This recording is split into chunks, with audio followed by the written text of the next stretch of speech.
Le CADIF est un fonds privé apolitique regroupant des Camerounais de l'étranger de toute la diaspora, c'est-à-dire ceux qui sont partis il y a à peu près 40 ans et ceux qui sont partis il y a plus de 4 siècles, soucieux du développement industriel du Cameroun, prêts à mettre en commun des moyens financiers et ou leurs expertises et compétences au service du Cameroun. L'objectif du CADIF est de faire fabriquer au Cameroun des produits manufacturés, consommés par l'État, redresser les entreprises pouvant fabriquer en quantité et en qualité, accompagner les innovations utiles à l'industrialisation du Cameroun et prendre des participations dans des secteurs stratégiques pour la nation. Le CADIF a créé une fondation afin de promouvoir l'identité communautaire africaine et afro-américaine. C'est dans cet esprit que vont naître une école doctorale, un village historique et une technopole industrielle.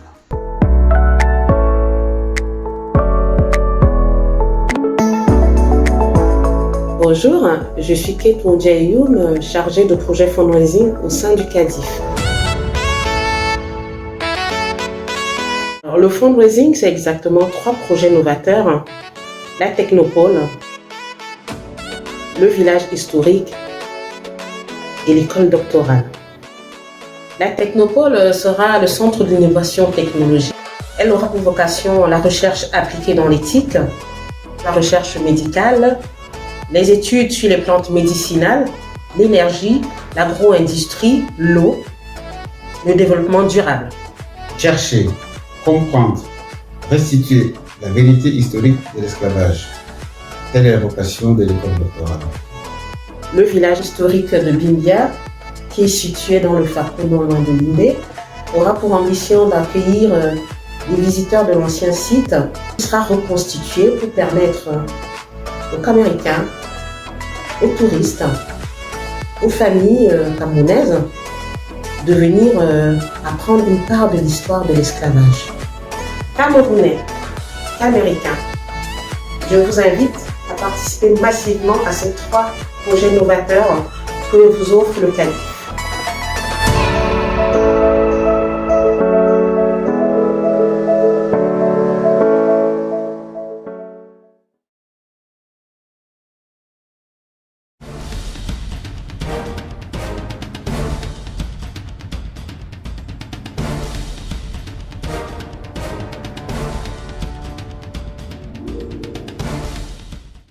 Merci de me poser cette question. Je voudrais faire déjà un petit rappel et dire que le concept même de la mise à niveau émane de l'Organisation des Nations Unies pour le développement industriel. Alors, ils ont mis en place ce concept de mise à niveau pour préparer les entreprises industrielles à faire face aux défis de la mondialisation. La mise à niveau est un processus continu qui vise à adapter l'entreprise à son environnement et son environnement au niveau des exigences du libre-échange. Au Cameroun, la nécessité de la mise à niveau s'est beaucoup fait ressentir avec la signature des accords de partenariat économique qui, comme vous le savez, induisent une zone de libre-échange avec 2 parties, les 27 pays de l'Union européenne et le Cameroun. Ceci traduit déjà toute la menace qui peut être induite de cet accord de partenariat économique, mais également tout un gisement d'opportunités que le Cameroun pourrait tirer de cet accord.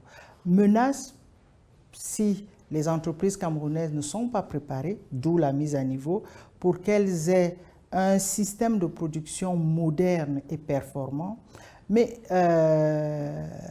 opportunité parce que l'Union européenne a, nous pensons, à peu près 350 millions de potentiels consommateurs qui pourraient donc être les débouchés des produits camerounais si ces produits sont aux normes.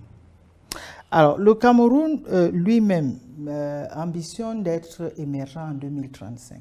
Pour cela, il lui faut une industrie qui puisse concurrencer celle déjà des régions autour d'elle, mais également dans le monde.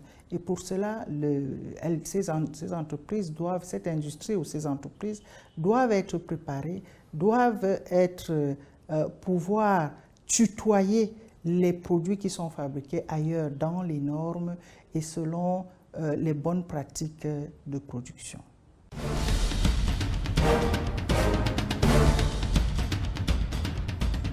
Alors, le rôle du bureau de mise à niveau, comme je vous le disais tout à l'heure, le gouvernement a pensé, après la signature ou légèrement avant la signature des accords de partenariat économique, créer tout un bureau de mise à niveau des entreprises. Parce que connaissant déjà quels étaient les défis à relever, il a voulu mettre en place une structure qui s'occuperait essentiellement des entreprises ayant un besoin de se relever, de se développer, de se préparer par rapport à cette concurrence qui arrivait. Alors, le bureau de mise à niveau donc, a été créé par arrêté du Premier ministre en 2011, mais il a véritablement commencé ses activités en fin 2013. Son rôle, c'est de mettre en œuvre la politique du gouvernement en matière de mise à niveau des entreprises et restructuration de celles-ci. Vous comprenez bien que tout ce que nous faisons émane de la politique que le gouvernement entend mettre en œuvre par rapport à son secteur privé, par rapport à son industrie, par rapport à tous ceux-là qui sont des faiseurs de richesse.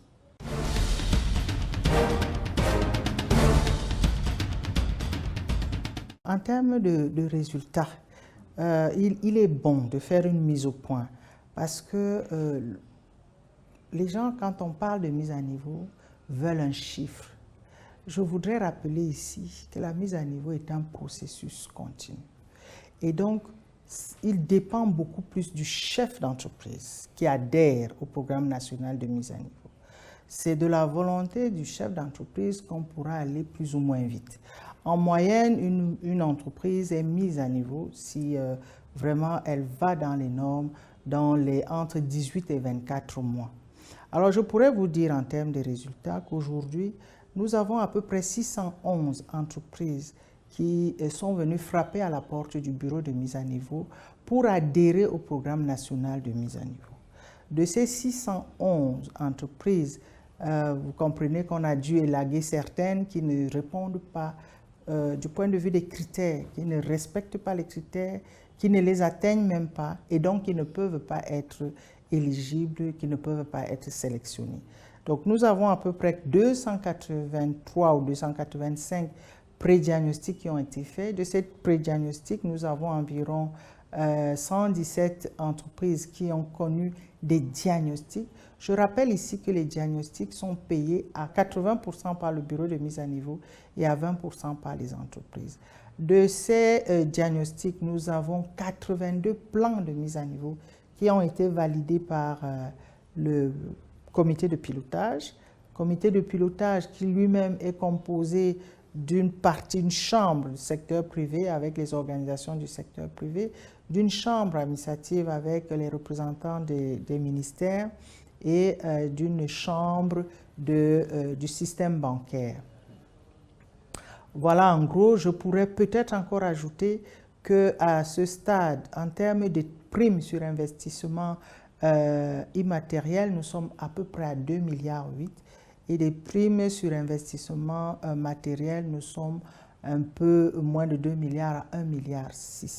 Aujourd'hui, nous avons 9 entreprises qui sont certifiées ou alors qui ont réussi l'examen d'avoir des normes conformes, soit à l'ISO 9001, soit aux autres normes.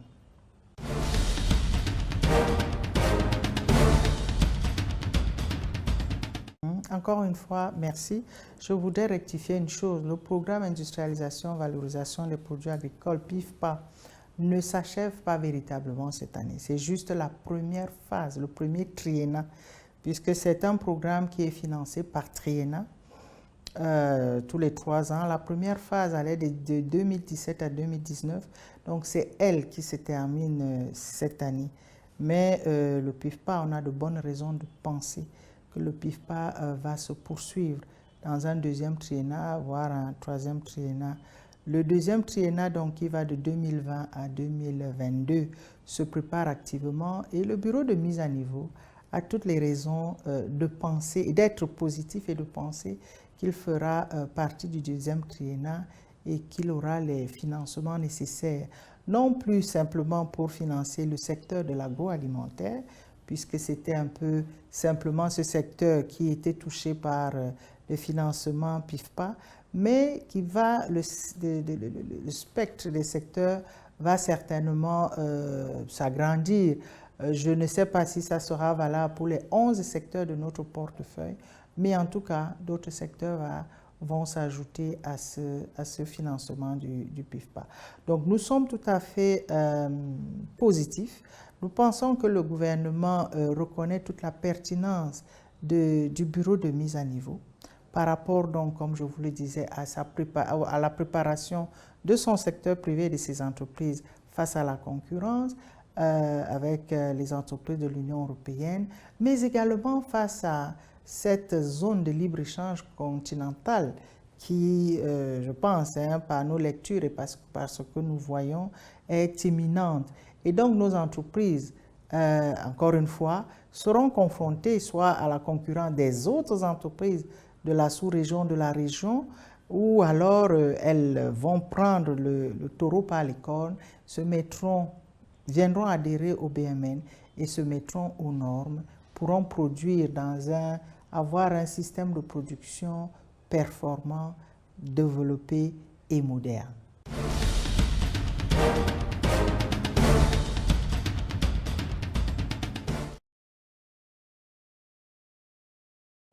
Bonjour Madame la directrice. Alors, vous êtes au Salon du CIAL 2022. Nous ne connaissons pas tous exactement ce que c'est le BMN. Est-ce que vous pouvez en très peu de temps nous dire ce que c'est le BMN, vos réalisations et programmes du BMN 2022, l'importance et les attendus du CIAL 2022 dans le programme annuel actuellement et les grandes lignes du programme du BMN pour le 2023? Alors merci de me permettre de vous dire ce que c'est que le BMN. Le BMN, c'est le bureau de mise à niveau des entreprises du Cameroun. C'est une structure étatique qui a été mise en place après la signature des accords de partenariat économique pour aider les entreprises à se mettre à niveau, son nom l'indique, mais beaucoup plus précisément à être compétitives.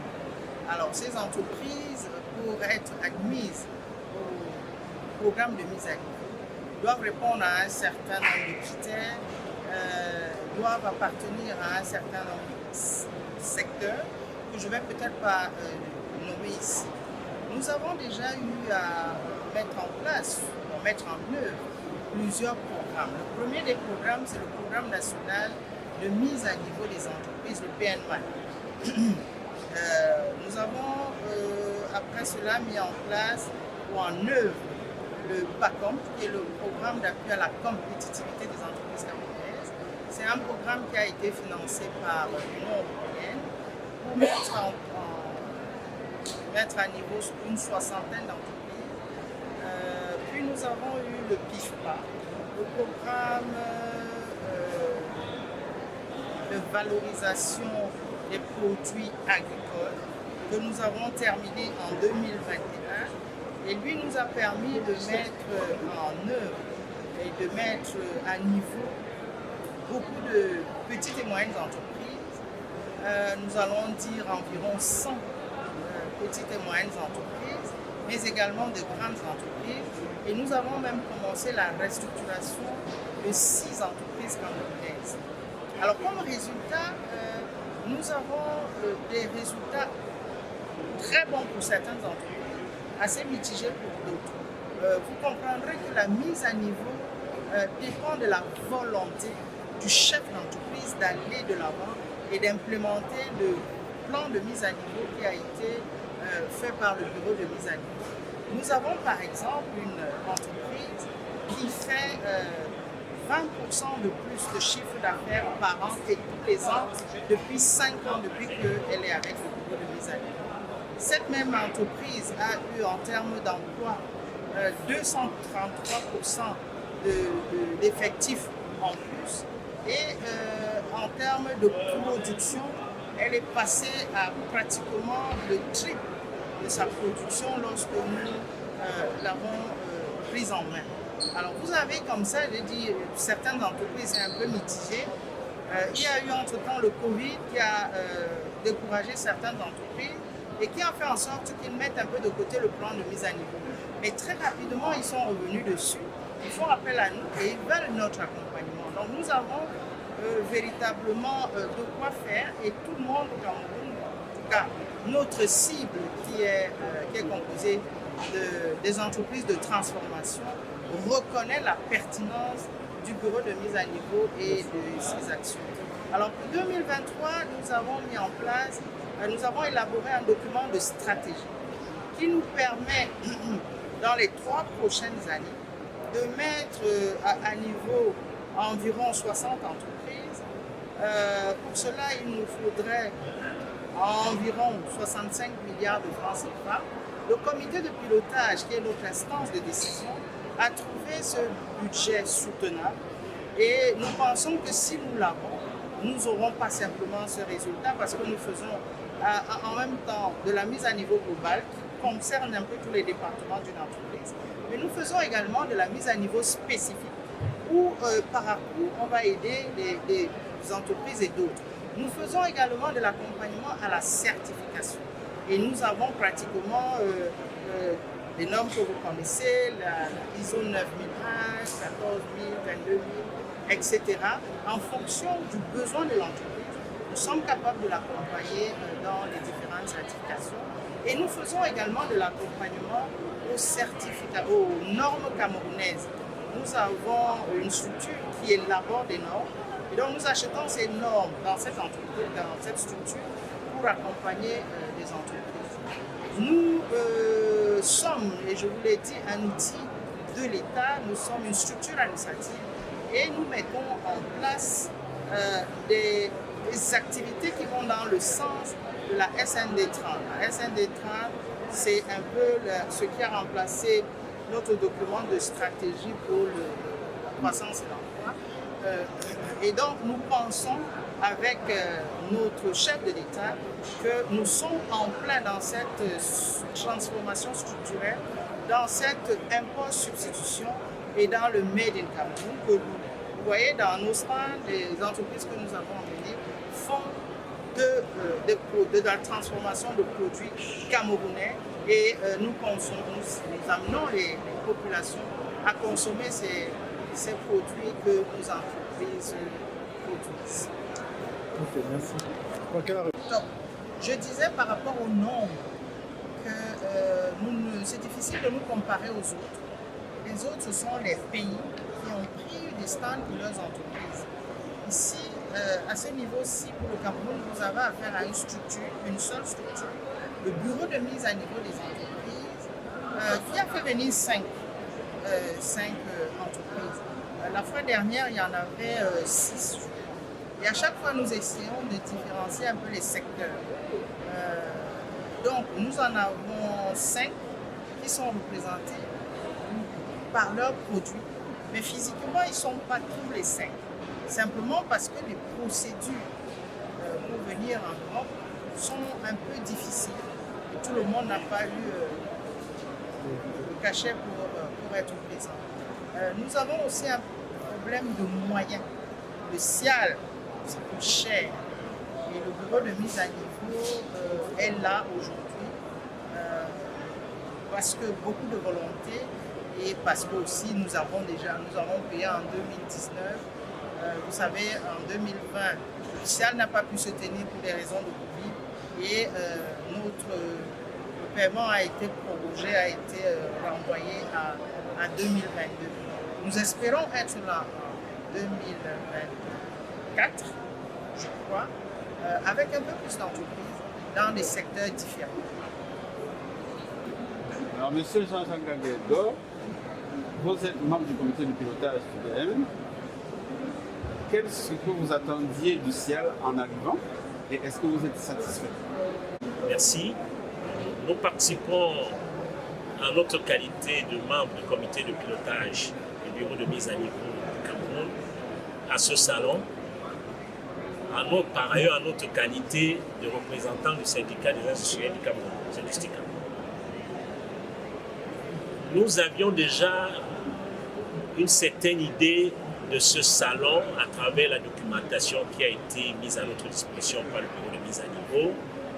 Nous avions compris qu'il s'agissait d'un forum où les industriels du monde qui opèrent dans l'agroalimentaire devraient se retrouver pour promouvoir leurs produits à l'international. Voilà en gros ce que nous savions. Au regard de ce que nous avons observé depuis quelques jours de participation, c'est un sentiment de satisfaction, déjà par rapport à l'initiative prise par le bureau de mise à niveau. Ça permet déjà que le Cameroun ne soit pas absent à ce genre de rencontres internationales. Il faut toujours être présent. La fréquence aussi est à apprécier parce que ça fait plusieurs fois que le Cameroun y participe et positivement. Bien évidemment, on peut toujours améliorer, il faut aller dans le sens de la progression. Mais je voulais attirer l'attention sur les objectifs du salon qui sont décrits dans leur documentation. Le salon s'est présenté à travers deux objectifs. Le premier, dessiner l'alimentation de demain.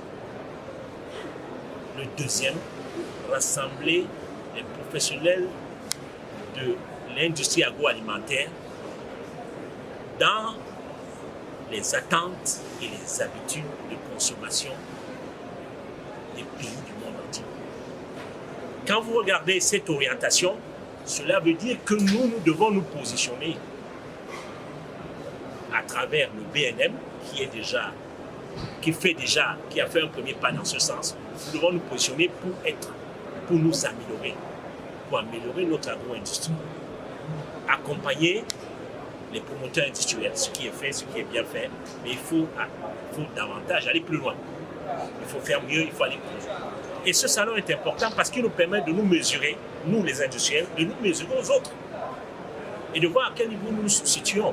Parce que si nous nous enfermons dans une bulle, nous ne saurons pas ce qui se passe dans le monde.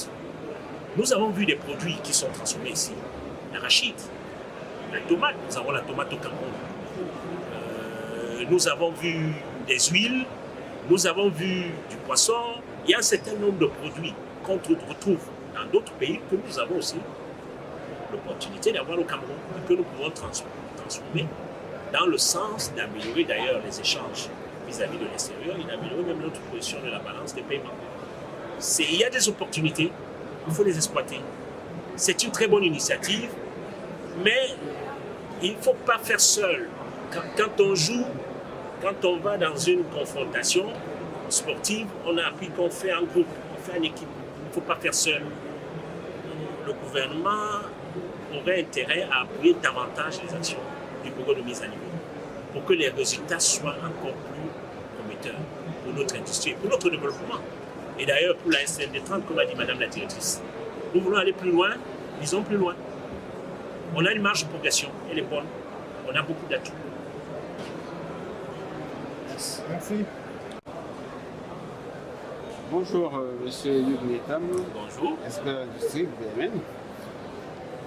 Nous avons déjà posé, comme disait, des questions générales à Madame la directrice. Vous, que pensez-vous de la participation des entreprises et du choix des entreprises à partir du moment où on parle de salon des innovations? Comment vous vous situez par rapport aux entreprises que vous avez amenées, que vous avez guidées jusqu'ici, et puis pour le prochain salon par Oui, votre question a plusieurs volets. Vous avez commencé par le choix des entreprises. Là, il faut noter que la mise à niveau est volontaire, elle n'est pas obligatoire. Les entreprises ont adhéré au programme national de mise à niveau, parmi lesquelles les entreprises du secteur agroalimentaire. Et pour cette activité, en l'occurrence, nous avons fait des appels à manifestation d'intérêt pour des entreprises qui avaient l'activité inscrite formellement dans leur plan de mise à niveau. Ce n'est pas un hasard. Cela veut dire que si l'entreprise n'a pas l'activité dans le plan de mise à niveau, elle n'était pas invitée. Et Certaines ont répondu, bien évidemment. La nature a horreur de vie. Ce sont les entreprises dynamiques qui ont réagi à notre appel à validation d'intérêt. À la suite de cette procédure-là, certains ont formellement envoyé des documents au bureau de mise à niveau pour s'inscrire dans cette activité. C'est dans cette optique-là que nous avons engagé la suite du processus, notamment pour l'octroi des demandes de l'agro et des visas. Il faut noter qu'ils sont essentiellement des activités agroalimentaires. Celles qui font partie du BTP, de la chimie, du chaussure, du bois, de la mécanique, de la métallurgie, pourront bénéficier des appuis d'autres salons comme Manzo, comme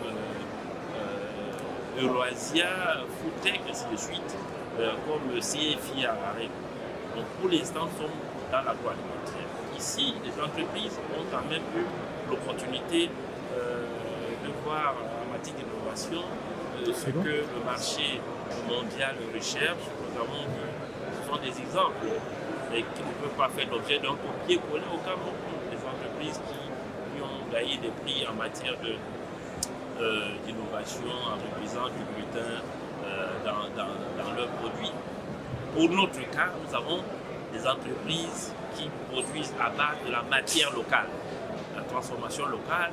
On a toujours parlé de la transformation structurelle, de la transformation de nos produits, parce que la balance des biens est déficitaire. Donc il faut transformer la matière locale. C'est la raison pour laquelle ici, vous avez par exemple des produits à base de farine de patate, vous avez des produits à base de farine composite, du riz avec la farine de blé, la farine de blé avec la farine de patate. Vous avez également des produits laitiers qui sont là. Vous avez le chocolat camerounais, du beurre, du cacao camerounais qui est là. Donc voilà ce que je peux vous dire sur le plan technique, sur le choix qui est vraiment équitable dans les respects de l'éthique, de l'équité. Une entreprise a été lésée, toutes ont été choisies sur des bases justes. Voilà. Merci. Bonjour Monsieur Thierry Niamel. Bonjour. Directeur général de Tanti. Alors vous êtes au CIAL 2022. C'est qui Tanti? Que fait Tanti? C'est qui Tanti? Interfood est une entreprise qui transforme les produits agricoles locaux sous 4 gammes. Et la gamme mère qui est Tanti, ce sont des céréales infantiles à base de maïs, de soja et d'arachide. Nous faisons aussi les snacks, c'est-à-dire que les produits à grignoter, ce sont les caramels, les arachides enrobés, les chips de plantain. Et nous faisons aussi les ingrédients culinaires qui sont l'huile de piment, la purée de piment. Mais il est important de signaler que nous avons la technologie et les capacités de pouvoir faire une série de produits en fonction de la demande.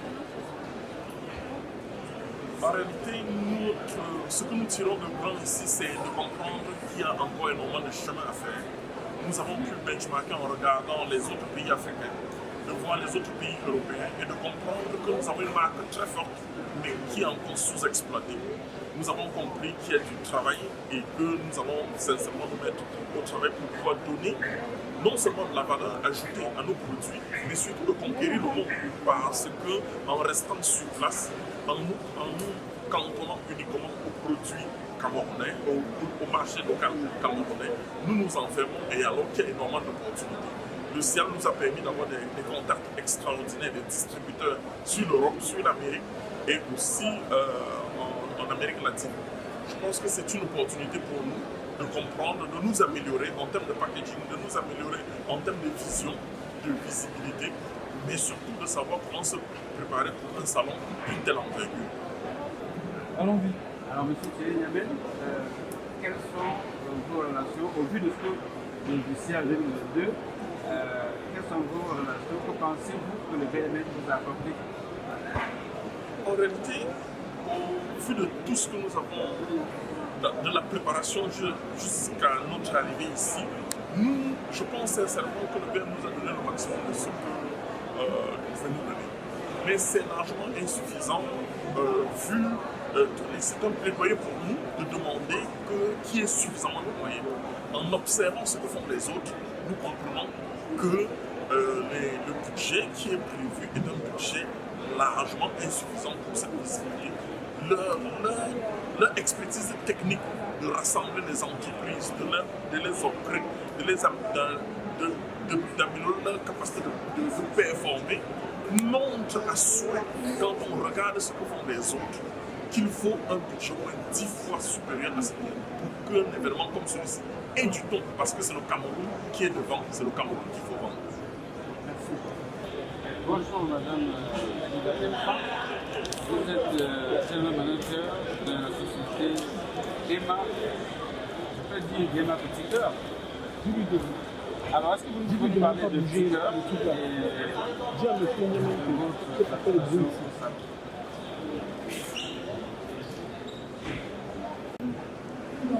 sommes la société Ndema Compagnie. Nous faisons dans la biscuiterie et dans la pâtisserie. Nous produisons sous la marque Petit Cœur.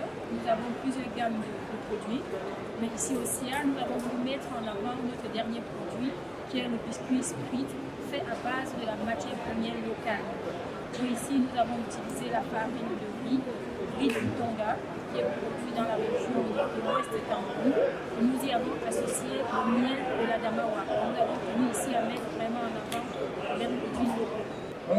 Oui, donc il est important ici de rajouter que le Sprit Petit Cœur fait à base de riz, le Tonga et du miel de la Damawa est un produit sans gluten, sans sel, sans sucre ajouté. C'est un produit qui est très riche en fibres, qui est très riche en minéraux et en vitamines. Donc c'est un produit qui préserve la santé des consommateurs.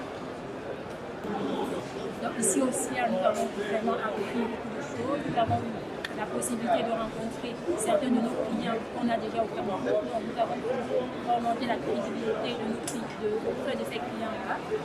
En restant sur place ici, on a pu voyager à travers le monde. Alors, on a rencontré des clients potentiels qui venaient de l'Afrique, de l'Amérique, de l'Asie, ce qui nous a permis aussi finalement de discuter avec les distributeurs potentiels. Nous avons aussi eu l'occasion de rencontrer certains fournisseurs de matières premières qui nous offrent des prix plus compétitifs que ce que nous avons déjà, ce qui nous permettra de réduire les coûts de production et d'augmenter notre compétitivité sur le marché local, pourquoi pas sur le marché international. Ce que nous avons aussi pu gagner en venant ici, c'est que nous avons pu rencontrer les concurrents au niveau international. On a pu voir ce qu'ils font, ce qui nous permet de copier, de dire ah ben voilà, nous on fait ceci, mais voilà ce que les autres font. Et on s'enrichit de la ainsi. Ça nous ouvre vraiment l'esprit et on sort plus motivé que jamais. On a beaucoup de choses qu'on peut essayer parce qu'on a copié chez les autres. Donc ça c'est un peu tout ce qu'on a pu apprendre en bénéfice aussi. Merci. Notre relation avec le bureau de mise à niveau, on va dire que nous remercions énormément le bureau de mise à niveau pour ce qu'il fait pour nous, parce qu'on ne peut pas. Allez, c'est une simple opportunité, même déjà le fait de venir ici aussi, on apprend beaucoup, c'est grâce au bureau de mise à niveau. Mais ce qu'on va aussi dire, c'est qu'on se rend compte, malgré la volonté que le bureau de mise à niveau, malgré leur motivation à nous accompagner, mais il y a un problème de moyens. Ce qui limite fortement tout ce qu'on peut faire auprès de nous, chefs d'entreprise. Par exemple, nous, on se rend compte, par exemple, nous, en Ndema Compagnie, on a des sérieux problèmes d'équipement. Et c'est finalement grâce à ces équipements-là que nous pouvons améliorer la qualité de nos produits et être compétitifs sur le plan international. Il y a un problème de moyens qui fait que les équipements au bureau de mise à niveau sont financés seulement à 20%. Donc c'est finalement grâce aux équipements qu'on peut vraiment améliorer la compétitivité sur le plan international. Nous avons le process, mais on a besoin des équipements pour se mettre vraiment à un niveau élevé et attaquer les marchés comme les marchés européens. Monsieur le Président, bonjour. Bienvenue aussi. Est-ce que vous pouvez présenter votre entreprise et la présence de vos produits locaux au produit d'aide sociale? Merci de m'avoir donné cette occasion de présenter la société ECTIM. ECTIM, c'est une société camerounaise dans la transformation des industries multiples. Nous faisons dans une variété de produits alimentaires, précisément dans les produits laitiers, du yaourt et des jus de fruits naturels. La différence avec ECTIM a pu valoriser les produits naturels à base de lait, de vache naturelle extrait sur le plan local avec du céréales, du mil cultivé à partir du nord du Cameroun et nous comptons valoriser nos produits.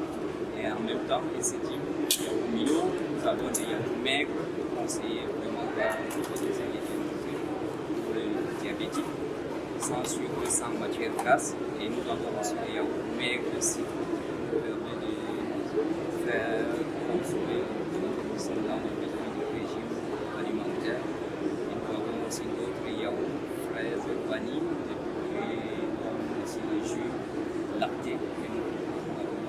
Bref, les sédimes yaourts à plusieurs variétés de produits. Donc, nous cherchons toujours à valoriser, à transformer nos matières premières qui sont sur le plan. Et c'est une société qui se jeune. La moyenne d'âge des jeunes est environ dans 35 ans.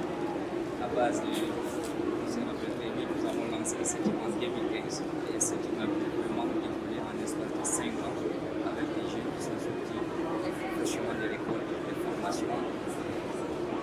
Voilà, 100% des jeunes. Merci beaucoup.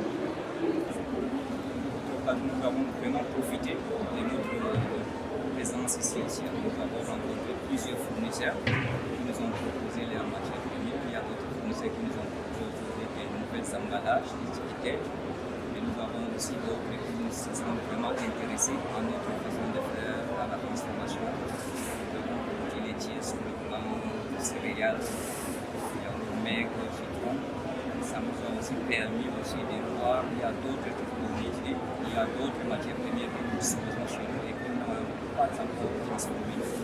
Ceci va nous donner vraiment des idées aussi de transformer nos produits, nos matières premières que nous avons découvertes ici, qui ont été transformées par d'autres pays internationaux qui sont vraiment les importateurs de nos produits matières premières et les transformer jusqu'à chez eux pour nous le vendre en produit fini. Donc c'est une occasion aussi pour nous, ça nous a permis d'ouvrir un peu l'esprit de voir comment, en revanche, aussi, le temps aussi de transformer certaines